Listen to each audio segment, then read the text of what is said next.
Hello, everybody, and welcome to another episode of It's Not Only Football, Friday Night Lights, and Beyond. Today, we're talking about Season 1, Episode 18, Extended Families. Buddy's affair affects a lot of people, especially Julie Taylor, his new roommate. Waverly goes off her meds, and Tim does some community service cleaning gutters. Street also plays rugby and has a new girlfriend.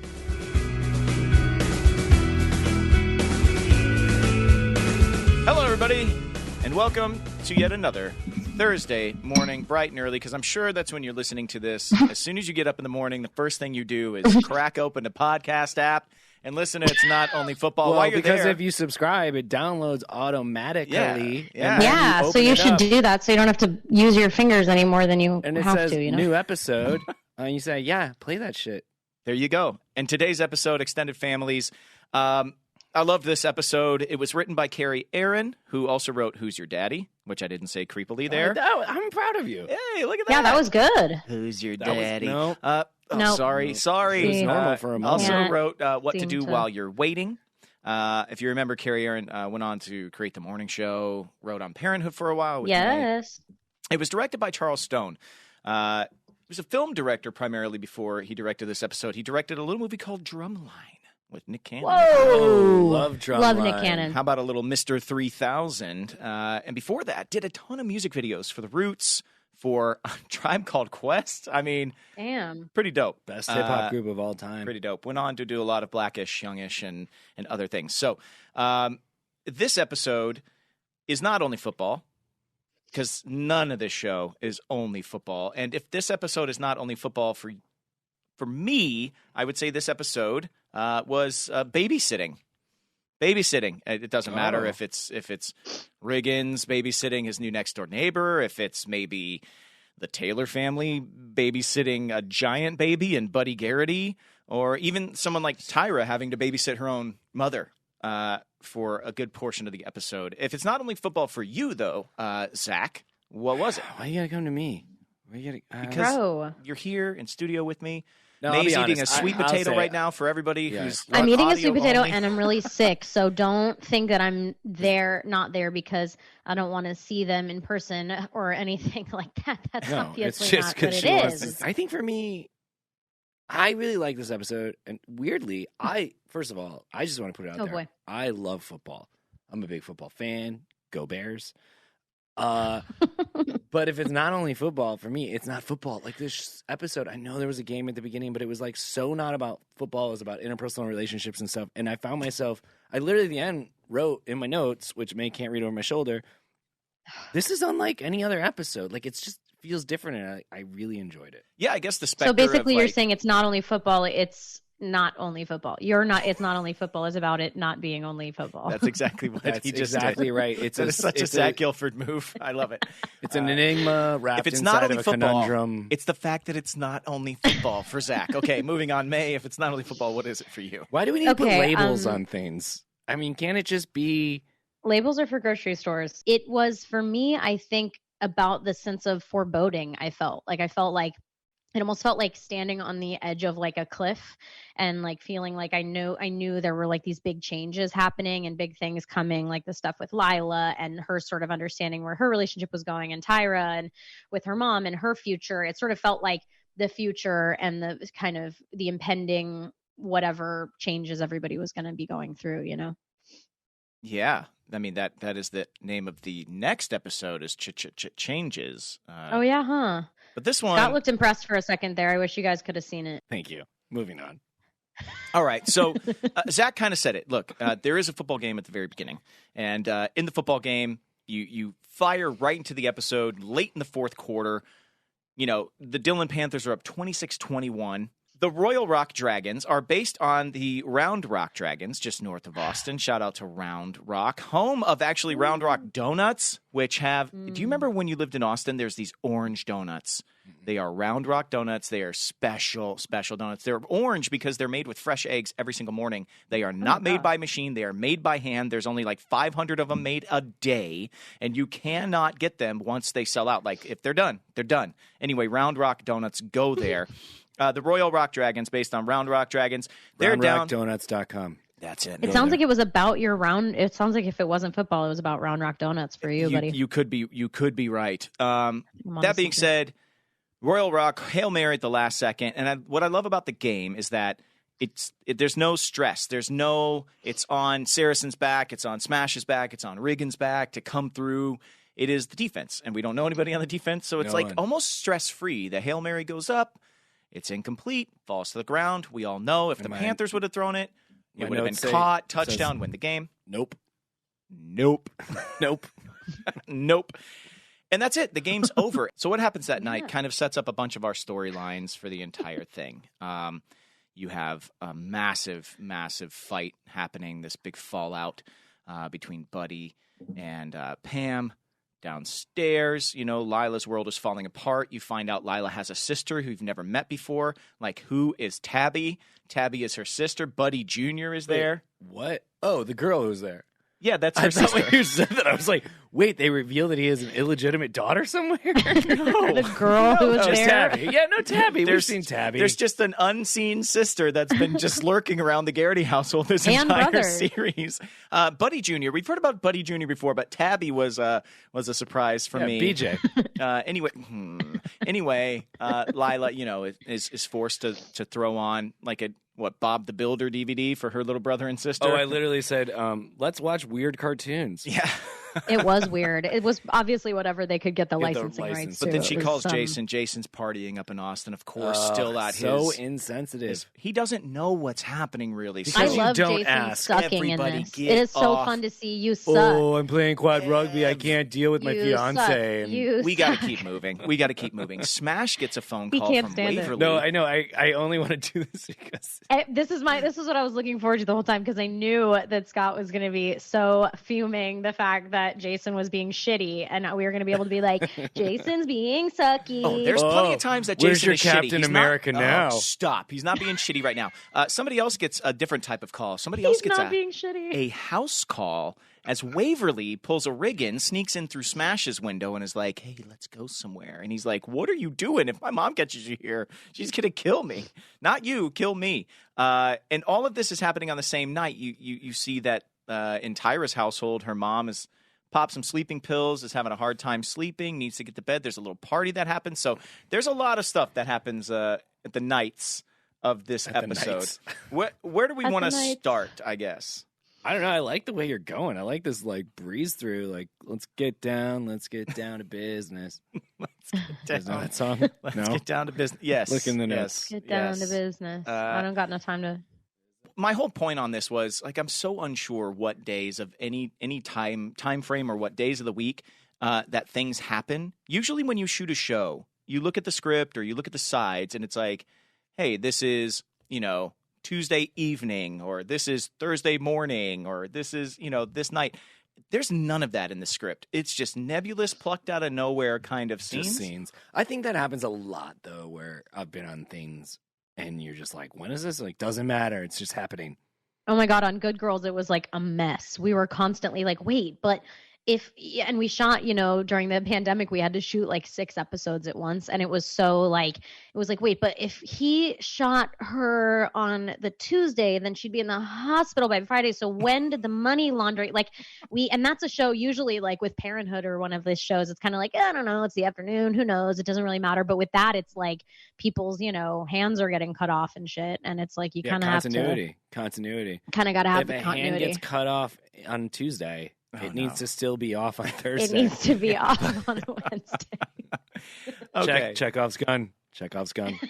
Well, let's start with Smash. Smash has come out of a couple of heavy episodes, and he has a much lighter episode here because Waverly, it is in the fact that he doesn't quite know what's happening with Waverly, and neither does the audience. We're kind of just seeing a different side of Waverly. But we don't start to notice something is off until really halfway through the episode. I mean, she sneaks into his bedroom. They go skinny dipping in the country club pool. Night swimming. A little night swimming, something romantic, And he says as much. He says, Waverly, I am seeing a side I've never seen of you before, and I like it. He's like, what's gotten into you, basically. Yeah. You guys ever go skinny dipping? Yeah, I went skinny dipping in Austin. No. Really? Yeah. Like in the lake? I don't know. To be honest, I don't know where it was. I just know it was late one night, and it was me and Jesse Plemons, and we had a great time. No, it was me and Jesse Plemons. It was just you and Jesse Plemons. No, This there is were other wonderful. people there. I'm just not gonna name names, but Yeah. Jesse was there. That sounds and, fun. Skinny dipping, never have I done it. I heard Really? a story when I was very young about high school in Omaha that had like an off afternoon, and a bunch of kids like kind of went to the local lake called Bear Ass Lake, and Sounds one like a of the skinny dipping girls, lake. one of the girls Yeah. like stepped in a ball of moccasins, and they killed her. It got real dark real quick, didn't it? What? Wait, Sorry, what's like a moccasins? moccasin? The Water shoes? moccasins, like the snake. Oh. Like they went skinny dipping, and then like how moccasins, they like to ball up together like in a little ball, and then like she stepped into and like and Nope. so I don't know if it's true. I just know I heard it when I was young, and I've been deathly afraid of skinny dipping ever since. So I've never Well, done whether it. you're clothed or not clothed, now I don't ever want to go in a lake again. I'll tell you now. this. First of all, very scary story. Second of all, not true. Third of all, when I was like 7 or 8, my friend had like a lake house in Wisconsin, and I went there, and we were swimming, and everyone always said, the fish are more afraid of you than you are of them. And I was like, yeah, no, cool swimming. A minnow bit me on Tiny. the nipple. It chewed on my nipple. It went, and I shot out of that water. And I forever have been, literally forever, still to this day, scared of fish. Did It's you let gonna it eat me. breastfeed like it wanted to? No, I wasn't lactating at the time. Oh, bummer. So I have didn't- nipples, didn't fish. try Can you and milk me? Make it, what's the word? Yeah, exactly. Anyway, I've gone off the rails. However, fear of fish, totally understood. Skinny dipping, actually very fun. Yes, it is. It's great. Yeah, so they have a great time yeah. that night skinny dipping. Smash goes to pick Waverly up for another date after another flirty phone call that happens in the script that we don't see on screen. It's an under review cut scene, and he shows up at her house to like pick her up for a date night, and her father steps out. Her father, who is a pastor of the church in the show, is actually a pastor of a church in Austin. By the way, I don't think we've ever talked about this, but Well, he's very handsome. Pastor Sid Johnson. He's a good-looking guy. Sid Johnson, who is an actual pastor in Austin, Texas, and he was cast to play the pastor of the church. Just another example of them saying, "Hey, you know what? Instead of getting an actor, let's find somebody that we can talk to about all of this." And I'm sure he had feedback, and I'm sure he was really. I mean, I know from watching the show how valuable he was to the show, and it was pretty cool. Anyway, a little aside, but in that conversation, he says, "Hey, have you seen anything off with Waverly? Have you seen anything different with Waverly?" Yeah, Which- he and Smash ain't gonna say what's different. Well, because what's different is he's getting to go skinny dipping with Waverly. He's not trying to end that. No, exactly. currently, That's what I'm saying. right? Yeah, typical young man brain going on there. Well, you don't come know. on. I If mean- your girlfriend and you're 16 gets a little more frisky with you than usual, and her dad says, "Hey, is she acting not normal?" You can be like, "Yeah, no, she's super horny." What? Yeah. No, you wouldn't. You'd be like, "No, she's normal to me. It's great." Yeah, of course. Yeah, especially not to the pastor. You're not going to say those words. But he really starts to understand that something is, Right. Her impassioned reading of Robert Hayden at Which I thought was fun and Oh. cool and definitely something I would do. Yeah, But I get it. It was awesome. I mean, the crux of the beginning of that scene is she's saying, yeah, we're supposed to be researching Robert Frost and we're reading Emily Dickinson. Like, where's our representation in all of this? And I'm on a show now called Ginny and Georgia where this exact same scenario happened over the course of season 1 and season 2, where a teacher is teaching a syllabus that has no representation in it. And then when he finally decides to include representation, he asks the only person of color in the room to please help him put the syllabus together, which just is infuriating. And she's right. I mean, but again, this was 2006 when we were doing this, and it's still an issue today. Anyway, she was great in that scene. Oh my god, Asha was incredible in that scene. Really good. And then the PDA, the big PDAs happen at the end. Also, I just want to say that amazing as she was as an actor, and I know she's been on the show for several episodes now, but she's not a main cast member.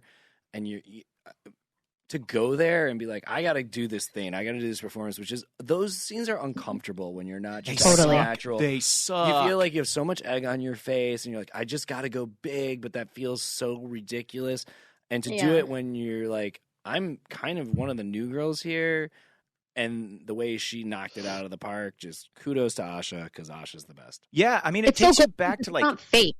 It doesn't feel like you're like it's not immediately over the top. It rides this line of being sort of like this is this beautiful thing, you know. It's not like you're like, oh, this is so out of control. It's like it's beautiful to see her kind of like having so much like life and light and energy and passion, and it's only just a twinge of, especially because you know, it's different from how she's been in the past. And so I think like that's where you sort of start to notice is like that it's more the difference, but that euphoria and that joy, it's like, it's not like you're like, whoa, okay. It's like, it builds and it's like kind of this, you know, it's like a double-edged sword because you see it as like this beautiful thing, but it definitely, she just played it so well, you know? I mean, it's the stuff nightmares are made of for actors to be like, oh, you have to, in this show, do this reading of this famous poem, and you're like, it takes you back to like acting class, basically. It's so and you're stressful. like, why do I have to do acting class in the middle of this awesome show? And it's just layer upon layer of like, it's Nightmare City to have to do something like that. But Asha, I mean, she made it all pay off, and you know that their big makeout sesh is when Smash is like, all right, what is really happening? And she calls him at the end of the episode, and he goes over, and she is. If that was the high of the high with what she's dealing with, you see her in the low of the low. You know, and he's going there like, oh, we're going to have another good time. Oh, this is going to be awesome. And then she's in the kitchen just balled up, just clearly dealing with something so serious. And genuinely, not even to make light of it, this is why BetterHelp is a real-ass thing because, like... Actually. Like, literally, like... Asha or Waverly needs someone to talk to. Like, we all have these things, and like she's in an extreme situation, and it's so heartbreaking. And we all go through these things, and I don't know. There's things I talk to my wife about. There's things I feel I can't. There's things I need to call a buddy about. The other night, I was going through some stuff, walking the dog, and I was like, I just need to talk to someone. And no, I didn't call BetterHelp, but I was trying to reach out to friends. Like, we need to talk. We need to, like, express our feelings. We don't need to. And I think a lot of what goes on with a lot of these kids is just stuff it down. You just need to get through it. Yeah. And, you know, you see, it's shattering. You see a young woman on the floor scared. Who feels like she has And, no one like, to talk to, yeah. Yeah, there's no information. I feel like that's another thing that's like good about BetterHelp is like the idea of talking to like a professional who can actually help explain things to you and explain what you're going through, give you like a framework of stuff. Cause I feel like, you know, she says earlier in the episode, oh, you know, I was on these meds and I'm not taking them anymore for like a mood disorder, you know, and I think it's like, it's all too easy to just be like, you know, try to put your kid on meds or try to just shove it all away with medication, but sort of without helping people understand what it is they're actually going through emotionally and, you know, physically and all these things and chemically. I think it can be a really powerful tool to like gain more information about it, you know? Yeah. And we'll find out in future episodes just how many people she could not talk to about all of this and, you know, what it's viewed as within her own family. And you see that Smash is pretty much out of his depth with all of this as well, you know, but it's almost like we read deleted scenes about 10 episodes ago, like when she was first introduced, where he was using steroids and she was like, I know what you're doing. And he said, I know you weren't really in Africa. And we're starting to figure out what her secret was. Embedded like 10 episodes ago, and we're finally getting payoff for that now in a heartbreaking way. Yeah. Somebody else whose world is changing is Riggins, as he has a new next-door neighbor. Oh, Big Rig. So, I started referring to him in my notes as Big Rig. That's Thank what you. Especially in the next episode. Okay. Thank you. Sure. Why does everybody, especially in Southern shows, use everybody's full names? Like Bo, his new next door neighbor. Oh, that's just cute. It's a kid. Like, what other example do you have? Who calls everyone by their whole name? Tim Riggins gets called Tim Riggins an awful. Jason Street. Lyla calls Jason Street an awful lot. I mean, it happens in this show all the time, actually. Buddy Garrity. Did you hear what Buddy Garrity did? Like, it's first and last name. It's never just. Yeah, I guess that last one. Matt Saracen's not going to take you to a championship. Little Matt Saracen. It's for emphasis. You guys wouldn't get it. I'm with you. You know what? I have a bone to pick. So, Here we go. Boy, here we go. I don't know if you've ever seen this on a set or in a script or whatever, but they write people's names a lot as if we say. Oh, I hate that. Oh, no. See, completely disagree because we say it all the time. I say to my wife all the time, Keely, Sancho, Cheeto, Boozy, Boo, whatever I call her, I preface it with a thing. And you know what I learned? What? We do it in relationships of great intimacy or when we don't know each other that well. Nothing in between? In between, it's much less. But so next time you're on a thing, you're like, oh, I'm not going to say May. I think we should do this. It's like, think about the relationship between you and that person. Nobody uses my name. I feel like my name, nobody ever says it. Like, I swear to God, I hear somebody calls me May, and I'm like, huh? Like, it's like, I don't, it's jarring. I say it here. Yeah. I say, I'm here for you, May. I'm here for you, May. I don't like it. I preface every text to you as May, comma. I don't like Then it. And then whatever I had you guys to say. are upsetting me.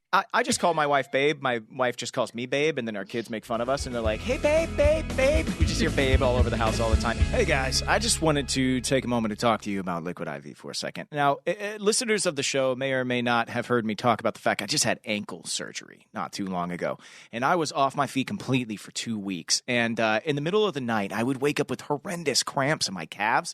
And you know what was a lifesaver for me? It was Liquid IV. And now, thankfully, I'm up and moving again. I'm in physical therapy. I'm trying to get right with my ankle, and all of this physical activity, I got cramps again. So Liquid IV coming to the rescue. No, it doesn't matter if you're hyperactive or if you're just sitting sedentary around. Hydration is key to your health and wellness all the way. It doesn't matter what you're doing, and the best way to get hydrated, it's Liquid IV. Listen, just one stick of Liquid IV and 16 ounces of water hydrates you 2 times faster and more efficiently than water alone. And when you can't get up and get water all the time, if you drink 16 ounces of Liquid IV, you are set for most of that day. You know, it really is great. Make it a regular part of your routine, because that's what I started to do when I was getting healthy and getting back on my feet. And, you know, better than just being hydrating, it also has 5 essential vitamins: B3, B5, B6, B12, and vitamin C. So if you're not up and super active, you still know that you're still being taken care of with Liquid IV. Listen, whether you're in an office all day or you're on the go, Liquid IV is your go-to for hydration. Grab your Liquid IV in bulk nationwide at Costco, or you can get 20% off when you go to liquidiv.com and use code FRIDAY at checkout. That's 20% off anything you order when you shop Better Hydration today using promo code FRIDAY at liquidiv.com. It's helped me. It'll help you stay hydrated too. Woo! Zach, have you stepped outside today? Today it is 91 degrees. It feels like a Texas afternoon out there. And that is hot. Yeah, and you know what? I love this time of year. You know, we're emerging out of the cold weather. It's starting to get warmer. I get to see my friends and family a lot more often, whether we're meeting up for a birthday party, barbecue, spontaneous get-togethers. That's why we love First Leaf, because they give us some great wines we can take with us. Oh, great wines. Talk about personalized wines. I mean, they take all the guesswork out. You fill out surveys, you say what you like, what you don't like, you give them feedback, and they have a 100% satisfaction guarantee. You get to pick how often you want them, how many bottles you get, and if you have any questions about your wine, like what should I pair it with?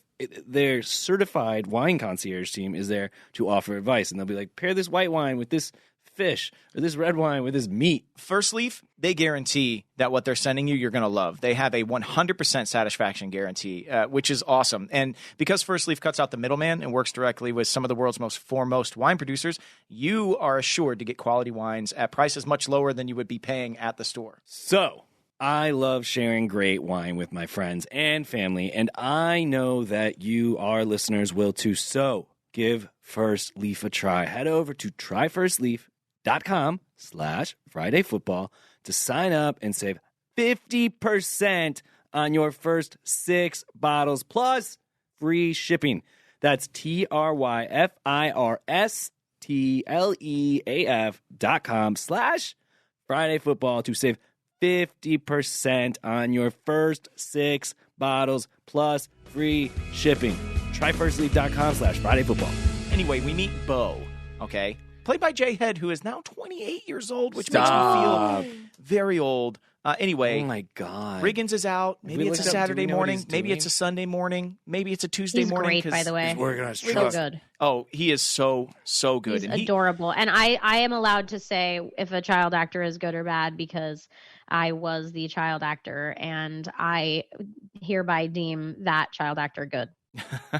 well, Well, you heard it here. you know first. he's good as well because Peter Berg went on to use him in The Kingdom and or Hancock. I think no, it was Hancock, not The Kingdom. But he worked with Peter Berg again after this. It's like he made an impact both on and off camera with the people that he was working with and the audience as well as the people who were making the show. But anyway, he's there, and Tim Riggins' ear immediately as Tim Riggins is trying to fix his truck. And who knows what day it is. Tim doesn't go to school because it could be any day. It's Saturday. But the thing that struck me was you find out in this episode that he's just moved to Dillon from Tennessee not too long ago, and yet he knows everything about the Dillon Panthers. He knows He's a super fan. who Riggins is. He knows what Riggins is capable of, and he makes Riggins a superhero in his head, basically. In that first scene, you see him, and then he notices you have a black eye, and he's like, "Oh my gosh, you have a black eye! Can you play football with a black eye? What's going to happen?"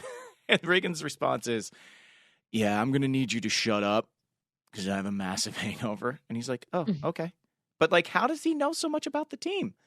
Because it's that small. quickly, He loves This is it. what- He wants to be one. Scott, did you work on this show? I This did. is what the world is. Everyone's obsessed with the Panthers. He was I out did. being bad at a party and disrespecting his girlfriend at a party. well, He didn't have time to pay attention to this storyline. one thing that happens in this episode that got cut out was Bo actually explains how he knows so much about the Panthers and about Riggins, and he does it all in a very breathless way, which is what Bo does. But there's a little scene in the script where he acts out him catching a game-winning touchdown, but he, Bo Miller, throws it to himself, Bo Miller, and then dodges a tackle from Bo Miller. And I'm very quickly understood because I was an only child growing up. Like, this is Same. the play of an only child who spends a lot of time by themselves, and he wants to be a part of something, is what I think. And that's why he knows so much about the Panthers. It's not so much that he's part of this Dillon, Texas football-obsessed crowd.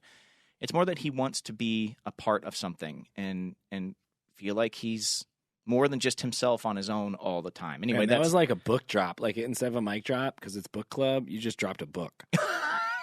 You just analyzed On my some toe. shit.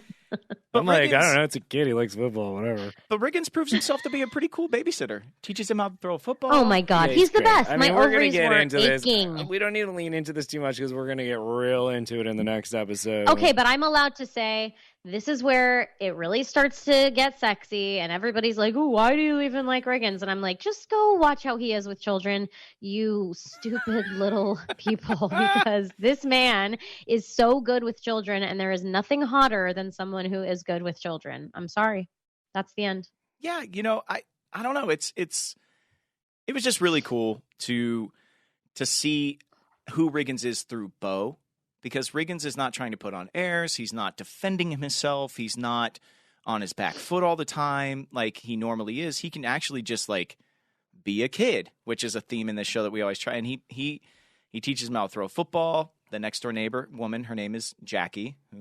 Is that what her name is? Yeah, Jackie. I just remember her name was Interesting. Brooke in real life. Yes, Brooke Langston is the actress that plays her. But, the episode opens with a big rager happening at, Riggins' house. And she's like, "I've got a job at 6 a.m., so can you please turn your music down?" She comes over, she has glasses on. Yeah. She's like, got, "I'm a a little woman, I'm an sleepy adult, robe. I have glasses on," as does Susie. She also has glasses. Oh, There's a lot of is like, this what we're saying? lots Well, of because your glasses eyes on go her. bad as you get The show older. is trying to No, match. but then she takes them off, Zach. Then when they're later, Well, when she gets doesn't serious. have them anymore. Wait, are you saying And that I'm like like- the show was trying to Clark Kent people into believing that we, who were the same age as these actors we were playing against, but they Yes. needed to age up the actors we weren't were the playing same against? age as them. I'm pretty much the same And- age as Alexandra Holden, who played Susie back in Q. the- Like, Yes, like yes, How old I was she was getting supposed that to be? vibe. they're Clark She was, Kenting I thought them. she was like 20. How do we make the Five. audience believe that these people have a big We difference in their didn't. age? Nobody believed that. It Glasses, doesn't matter. That wasn't duh. the point. It was the 80s. Anything. Glasses. Anyway, we could be out of this storyline really quick. I just want to say, I love that you understand how he was as a babysitter through Bo's eyes. He's like, I've doubled my football skill in one afternoon, and Tim Riggins taught me everything I need to know about football. And can he come to dinner, which is such a kid thing to do, to So invite your cute. friend to dinner in front of your parents so they can't say no. Totally. Oh. Mom, can Zach stay for dinner? What is mom supposed to say? No, you got to dad flex Zach and say needs no. No, Zach needs to get the hell out of the house. Kid. I mean, sorry. You as a parent, don't you I feel like I very rarely get to say no. And so when I do, I'm like, yes, I have a little bit of authority. No. That's so sad. Wow, You're taking your problems out. You need better help. No, authority with my you should kids. talk to them. My daughter literally is going through a phase where she calls me the butler. I love it. I'm Well, not aren't you? kidding. She, this morning, went and woke up. I had been up with her early. She walked the dog with me. She went and woke up my wife, and she had on this necklace that she got at her art class. And she goes, Mom, can you take this off? And she goes, how did you put this on? Because it has like a real clip thing. And she goes, the butler put it on. I can't. That's so funny. Your kids are amazing. I like Bo. I don't know how the audience feels about Bo as a whole, but If anyone doesn't like Bo, I'll kick your ass. okay. I'm going to go big rig on your ass. If you don't like Bo, that you is up.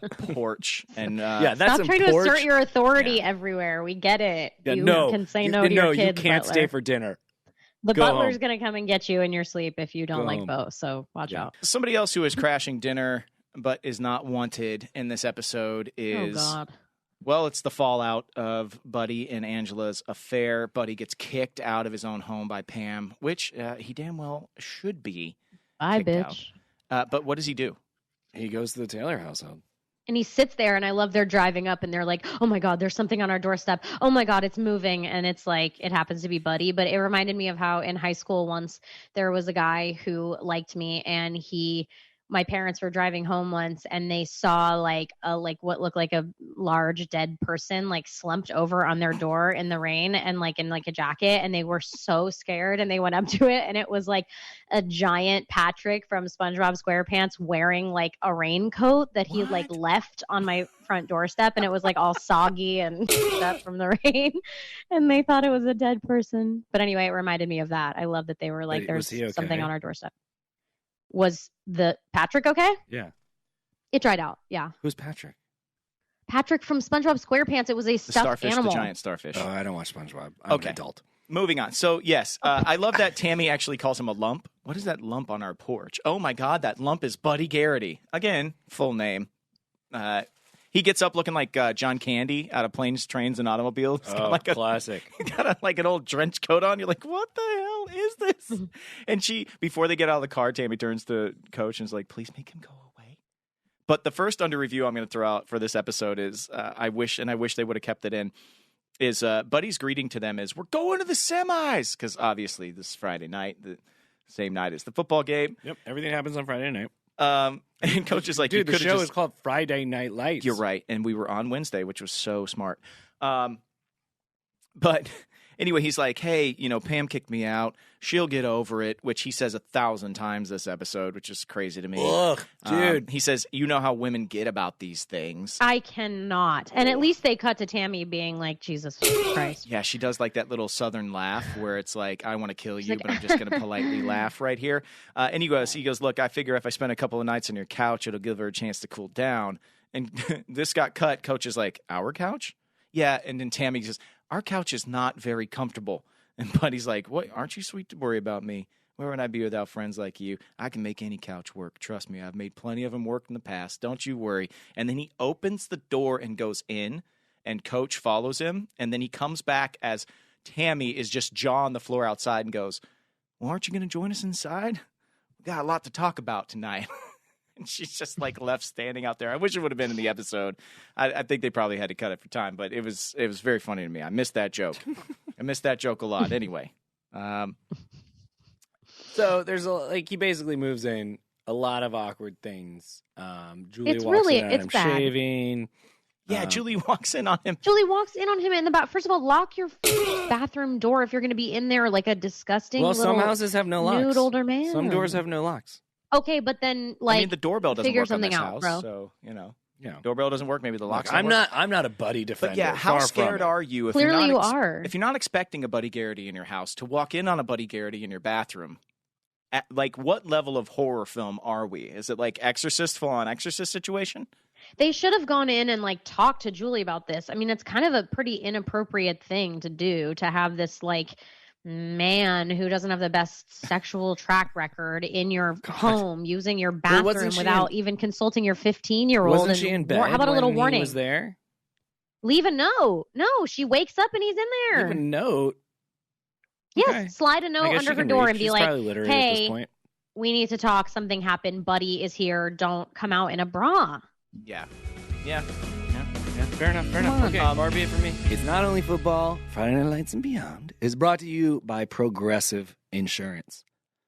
Now, most of y'all listening right now are probably multitasking. Yeah. While you're listening to me, us, whoever talk, you're probably also driving, cleaning, exercising, or grocery shopping, or child rearing. But if you're not in some kind of moving vehicle, there's something else you can be doing right now, and that is getting an auto quote from Progressive Insurance. It's easy, and you could save money by doing it right from your phone.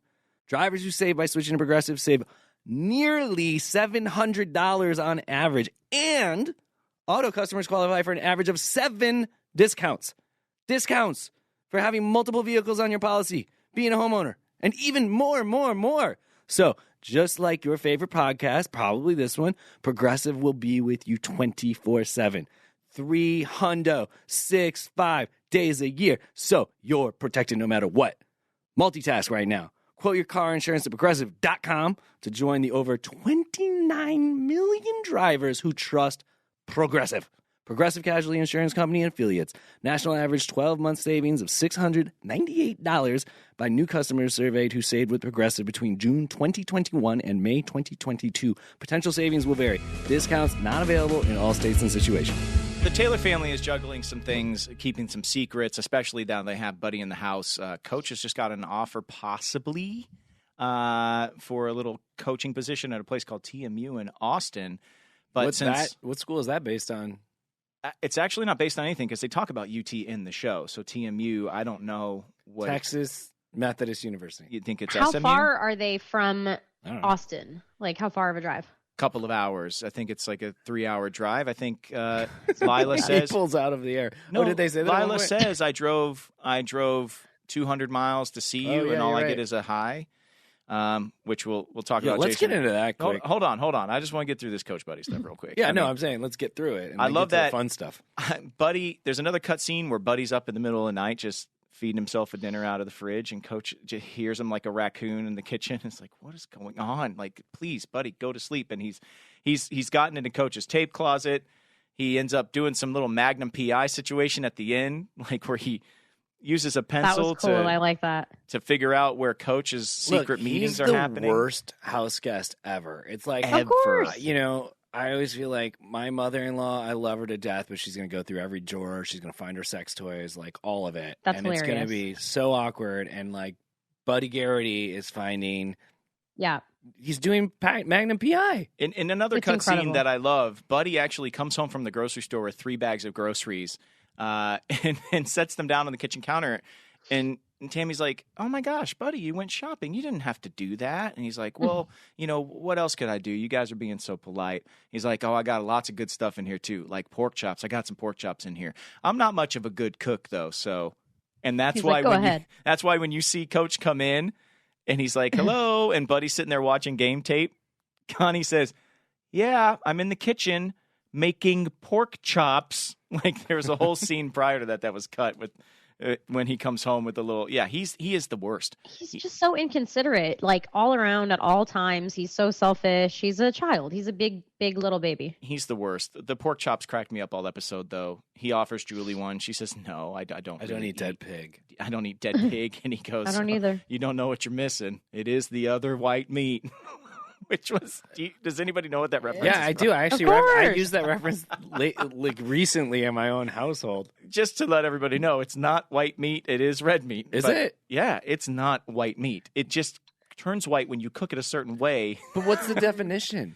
It's red meat. It's closer to cow like or it's red not meat. Poultry. It's not poultry. It's not No, chicken. I know, but I'm going to look this up. The other white meat. White meat is poultry, right? Anyway, my favorite thing is at the very end when Brad's delivery of the line, Coach Taylor, I don't think it's cool for you to be meeting with TMU while I'm living under your roof. It's just like such the most perfect tone-deaf thing for him to say as he's going to check himself into a motel. I love it. But he's got to find another place to live. He's out of his element. He's sleeping in a different bed, which is what Jason Street is doing up in Austin. Yeah, down in I'll Austin. say. Or up or over 200 miles away. And 200. Maybe she says 300. I feel like you're just like basically like, hey, look, different area codes. You know what I'm saying, Lyla? No, I'm gonna say in this episode he is. He might have thought like everything in high school was like, and this is what kids do. Like this is, if I don't succeed here, it's the end of the world. This is the biggest thing I've ever encountered in my life. But I gotta say, this actually is. He has a chance to be on an Olympic team, the Paralympic team for the United States, to go win a gold medal for his country. It only happens every 4 years, and there's a very small amount of athletes that get to go and he's do whooping that. it up. No one's He's objecting to cheating that. on his- Here's the thing. He's pulling away. Lila's there. I will say Lila's not asking for what she needs, and you're not a mind reader. So, like, you know, if you want to ask for what finally, you need, you're going to have to some tell woman people. said it. Look, how it all starts Okay, is, see, and you're I think going to prison. here's I'm what I done. think is happening, though. I think in the episode, Minka's awesome in Lila's skin in this episode, but it is cribbed in a way that you can see what she's going through. As the audience, you can see what is happening to her at home. Jason Street does not have that information. That's what I'm His saying. You're focus not the is mind elsewhere, reader. but it's not. But he's not asking. He's not interested. He's so far up his own ass True that. that he's It's true. look, just own it. Like it's Get okay. off your You're high a kid. horse. My high horse. It is. It's Yeah. true, though. And this is, by the way, I was so excited about this all night. Okay, but I will also say, here's the thing. I personally am like, I love to rib on you, which is why I'm going to keep doing it, just because it's so fun to see you get worked up and protective of him. But I am way more concerned about other Jason than this Jason. Like, to me, like you're saying, to piggyback on that, I'm like, this is like normal teenage behavior, and this is like, you know, as opposed to these kids who've had to pretend to be adults their whole lives. Like, at least he's like going out there and doing whatever. Do I wish he was able to understand it a little bit more so he could be more honest with Lyla about where he is at and how he's having doubts? And do I wish that we all had the tools to communicate well when we're teenagers? Yes, but honestly, like, you don't have it yet. You don't know, because you've been pretending to be these grown-ups for so long, and now you're actually developing the tools that you need. And sometimes that takes making big mistakes and being a real butthead, which is what Jason Street is in these next coming episodes. You're welcome. Yeah, Thank you so know, much. I mean, look, you get an idea of what everything Jason is going through. He's up there with the team. He's practicing. He's feeling very good about himself. You see the quad rugby practice, which was really cool. I forgot how much quad rugby was in this episode. It's really cool to see him actually playing that sport. And, you know, he's on top of the world. He feels like he's really performing well. He's really finding his confidence again, which he's been searching for so long. Now, I will agree with you that once Lyla does show up, and she shows up when we're leaving practice, and I thought it was so cool that they showed how we get all of our equipment around. I know there's been questions on the show. How do you get in and out of the truck? How do you take all this stuff all over the place with you? They just have a second wheelchair that they put all their gear into, and then they push that chair around in front of them. I just love the little things that were paid attention to. You see the team leaving the gym, and then Lyla comes up, and he's joking with her. He thinks they're okay. He thinks there was a little bump at home for her, and you're right. He's not asking. He wheels over to her, and he's like, yeah, no, hi. She's like, that's all I get This is a hi. shock. No, he He's says like, like, this is a shock I'm or just something. shocked And then you're you're like, here. a surprise, a good surprise. I'm I'm like, surprised. no, I'm happy. Happy's a better word for this.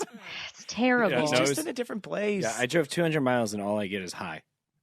Yeah, I It's mean, fucked up. she's right. It is what it is. But It's not then- great. And she ends up having to do a lot of the work for you, and it's not yeah, appealing, it sucks. but it that does happens suck. with men a lot. We have to do a lot of your work. We're flawed humans. One of the things that Street says that really like got to me was that he's like, you know, they're back in the dorm room where Jason is staying while he's doing these tryouts, and that's what really happens when when you try to make the swim team, you go to Omaha, Nebraska for 3 weeks and you compete against a bunch of people, and then it's like a reality show, like basically. Right.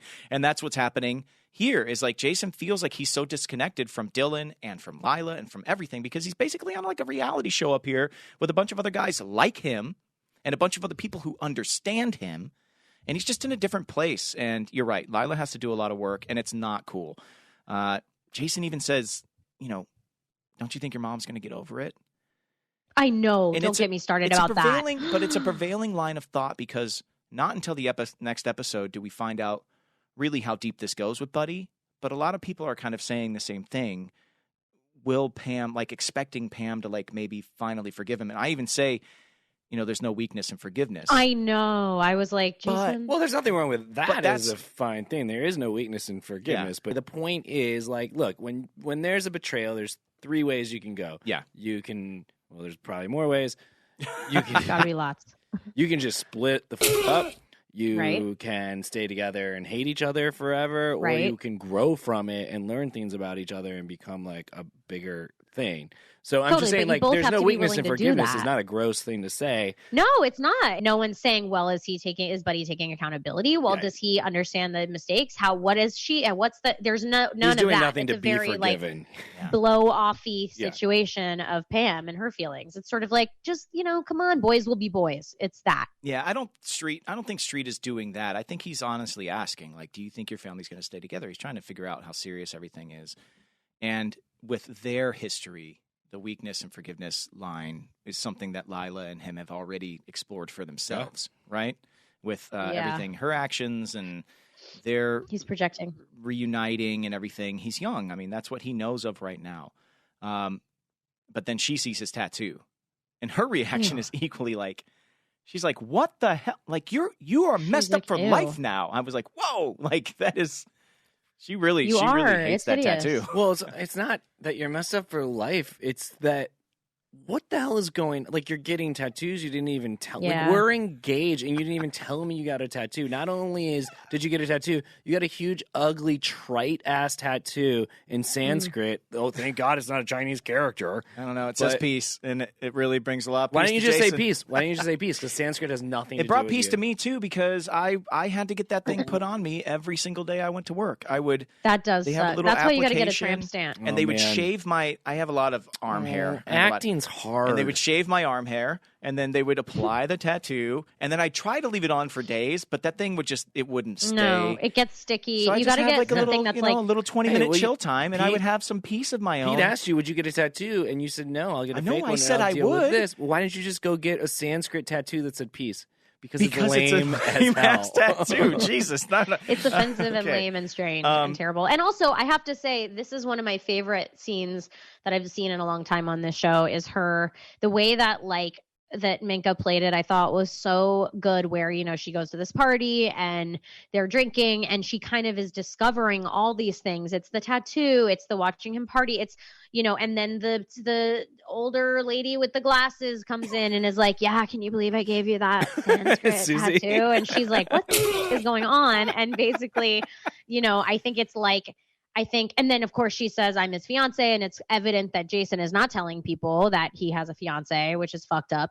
And I think it's this lack of communication, this obvious divide between them. And when they go back to the room and she kind of says you love her, and you kind of laugh and you're like, you're funny when you're drunk. I've never seen you this drunk. And she is telling you that it's not funny, and she is like, you're growing and I'm not growing with you, and you're growing without me. And it's beautiful. And She's it's so honestly good. I was like, wow, that's really mature. And it gave me that sense of foreboding. She could feel it. She could intuitively feel that something here was changing. It's really tough to play drunk. It's also Yes, tough to it's the worst. go on a journey like that. And she goes from being very confrontational in kitchen, attacking Herc and saying, "Well, quad rugby isn't football," and he was a quarterback, and really picking a fight with almost anybody. Yeah. And it's when She they get feels back defensive. to the room, Jason, and this happens a lot in relationships. Your partner's mad, but you're kind of laughing at them being mad because you're like, this is so not you. And this is kind of a funny moment for Jason seeing Lyla in a different light. And like you said, she says it's not funny when you drive from Dillon. You find your fiance with people that scare you and getting tattoos from sexy tattoo girls. And it just makes him laugh because he's not taking it as seriously as she is. But then when she starts to crumble, and Minka was so good in that moment, Yeah. he makes a big declaration because she says, "You're changing and it's bigger than us and we're never going to make it because of that." And he says, "No, nothing is bigger than that. Nothing is bigger than us. I'm not giving you up without a fight. I love you and we're going to be together forever." Lord. And In that scene, behind the scenes really quickly, me and the director went head to head on Really? this scene. Tell us everything. I love this stuff. He said, she's crying in front of you. Don't you think that you should be crying too? I need tears from you. And I said, no. Jason, to me, knowing my character, having cried numerous times and having fought through the injury, the betrayal, the affair, trying to go back to school, failure constantly at every level, like, he's at a point right now where I don't believe that he would cry. And the director looked at me and said, oh, I get it. You can't do it. Okay. Ooh, and brutal. I have never been more pissed off in my life. And they told us, our producers, they empowered us as actors. And they said, look, you know your character better than anyone else. You know your character better than any director we're going to bring in here. If you are at a moment, and Pete said this to us when we were done shooting the pilot, if you're at a moment where you're butting heads with a director and you know that you're right and they're asking you to do something you don't believe in, don't do it. And if they keep on asking you, call us. And yes, I did. We had that too on Parenthood. I called Jeff Reiner and I was like, yo, man, I disagree. And watching the scene back, I feel vindicated. I feel like he's passionate, but like, why would he be crying? Like, why does Jason need to break down there? So, no, especially because it's the first hope you've really had. I feel like in as much as you love her and everything else, you can, yes, you want to still hold on to that, but I feel like it's the first time you've actually been on the other side of seeing a future for yourself that you're enjoying and you love this. And just because she's in this painful place and you're doing what you can to stand there and not go into the hole with her and give her, the solidarity that she needs and the support that she needs. But I happen to agree with you. I think it's like especially, considering in the next episode, there's a moment of her saying that she feels that you're doing well and that you're happy. And like, that is, I think you made the right call and I'm proud of you. And that scene is powerful for those characters too. So powerful, in fact, that, they have a big night. They have a big night. They wake up the next morning. Things have happened. Success. Wait, Jason sticks his hand up in the air. I think a lot of people did miss it, actually. We played it so subtly. But, Herc said, you have to love someone. You have to know someone. And you have to, like, for it to work for you is different than anyone else. Like, that action is not going to be what it used to be for you going forward. And I don't know. I thought that was powerful for people who like really watch the show and understand the journey that Jason has gone through. That is what is supposed to be an impossible thing. And yet the two of them who really do care for each other. And I've always said this about Jason and Lyla. They might not have ended up together, but they are connected and they have a connection that will last forever. Mm-hmm. But they're young, and that's, they're not, the world is much bigger than they know. But the world that they live in that night, the declaration that Jason makes, the time that they spend together, it meant everything, I think, to the two of them. So I loved those scenes. I loved the little arc. I loved all of it. I just, Jason could have handled it a little better. Yeah, well, he could have. Going I hope forward, he's looking he's an back 18-year-old, 17-year-old boy. Going forward, it doesn't get much better for Street. So get it ready does not. Can't wait for that to one. really start hating him going forward. But there's one thing in the very first phone call they have on the nightstand, there's a picture of Jason and Lyla going like at prom. And it's one of the greatest things the art department ever mocked up. I recommend to everybody to go back and start this episode and look at that picture on the nightstand of me. Can we post something on Instagram? We can all find some of our worst ones because I have one of me and Isaiah that was supposed to be on a roller coaster. I was like, why are you guys green screening us on a roller coaster? Why can't we be standing in front of a tree? Like, it's like the most difficult. It's like there's like fake motion blur. I'm like, please, can't we just simplify this? They always look crazy. Well, someone asked in the comments or somewhere in the press section, like, how do they get all these pictures of you guys? And a lot of times it's art department. And they just are pulling our face and putting us in crazy positions. So weird. But that prom photo of Street and Lyla is great. All right, we got to get in. There's one last thrust. Oh my god. Yeah. I don't know why I like that word so much this episode. But Dana's storyline and Tyra. Wow. And yeah, I mean it's really literally. I mean we've seen Lila's fallout of Buddy's affair. We've seen how that's affecting the Taylor family with him couch surfing. But also this poor woman who is having a really hard time in the aftermath of all of this. You see Tyra like having to babysit her quite a lot. And, you know, when she's not babysitting her, you know, they're throwing parties in the house and they're kind of enabling her. So it's like this really, it's a tough thing, you know, to watch. But yeah, Angela is just been watching movies. She's depressed about the whole Buddy thing. Like, yeah, she's upset about lost this. Her like, job. She, you know, thought her life was headed in a different direction, and now it's not. Yeah. And it's hard to really watch. unfair. And you see Tyra, who we love, like having to watch her mother, who she looks up to, and constantly, or I don't want to say constantly, but we've seen several times where she thinks, oh, things are going to change, and then they don't. And again, this young woman, this teenager, having to deal with that and take on things that are way beyond her pay grade. Yeah. It's just such a hard, sad storyline. Even at the party, because it's sort of like, oh, they're having this party and, you know, Mindy's, and doesn't she kind of come out and say, like, who turned up the volume? You know, mom's trying to sleep. I feel like even Tyra's in this the time mom where in the house. she's trying to have a good time, you know, like she is still trying to be protective of her mom, even in those moments. And Lord, it does not work. Yeah, Tyra has her little group with Julie and Saracen and Landry, who shows up hilariously. He says in the episode, I feel like I've really made some progress with the Tyra situation. Like, no. But she does say in this episode, she's like, you're weird, and I'm actually starting to like you more and more. Like the fact that you are so weird.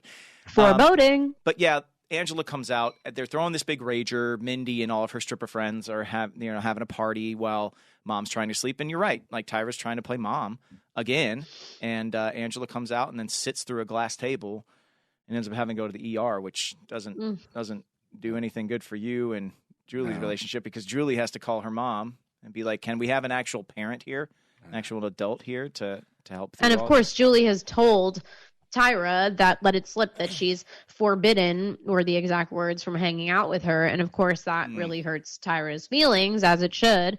So you don't want like. So then this whole thing, you know, it even more kind of compounds this issue. And I have to say, I loved the moment of Julie calling and being like, I was at a party, you can yell at me later, but right now I need you to get here. And I love how Tammy was like, I'll be right there. You know, I think that goes back to what we've talked about on this show of the importance of being able to have a trusting relationship with your kids, so that when they go, I need you right now, and I understand that I'm going to get in trouble, but I need you to be here. And they are. I think that's like, I thought that was really cool. Well, I think the coolest part of that whole storyline is Tammy's there for the aftermath, and Tyra doesn't want her there, because in light of Tyra finding out that Julie's forbidden to hang out with her, she gets the sense that Tammy is just on her high horse, on her pedestal. Yeah. You don't have to come in here and help the peasants.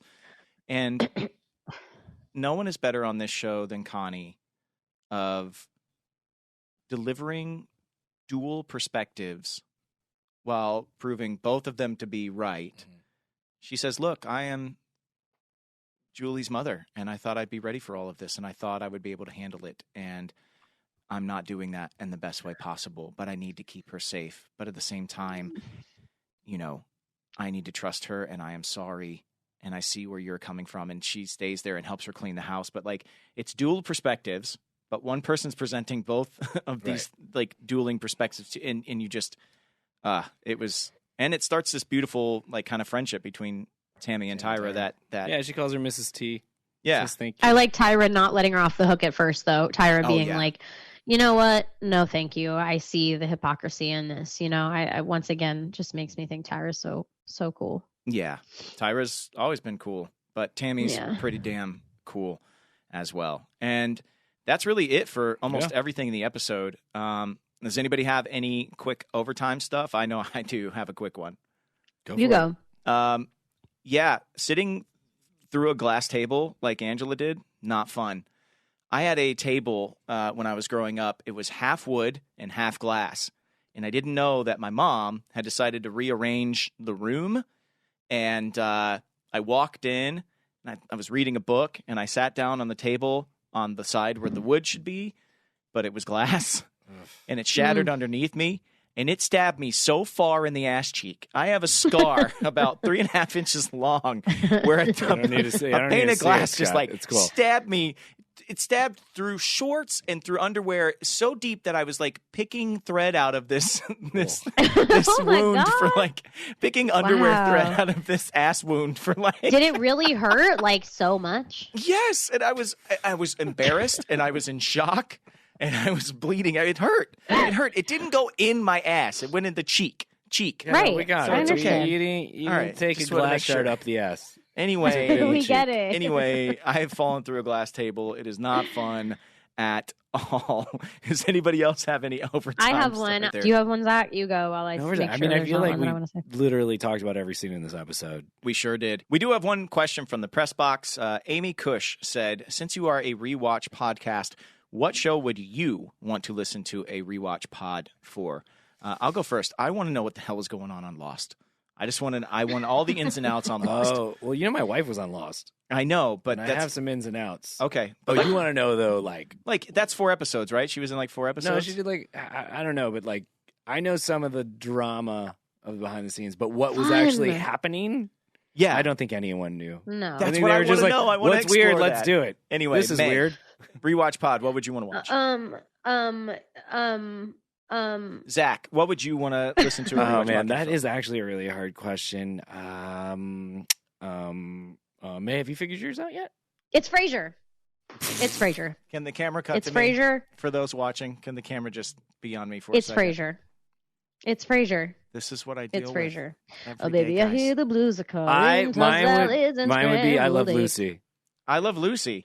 Yeah, who's going to still be alive to give you the rundown? I don't have time to listen to these podcasts. Okay. This is his theoretical treat. Always Sunny in Philadelphia is a very good rewatch podcast that I already listened to. That would be my other answer. Anyway, if you have questions for us that hopefully we will actually answer at some point, please go to the Apple Podcast rate and review section. Leave us a comment or a question. You could do the same thing over on YouTube if you're watching over there. And if you are listening or watching, we say thank you so very, very much. We will see you again next Thursday on another episode of It's Not Only Football, Friday Night Lights and Beyond. I'm Scott Porter. I am Zach Gilford. I am Mae Whitman. Thank you, everybody. Good night.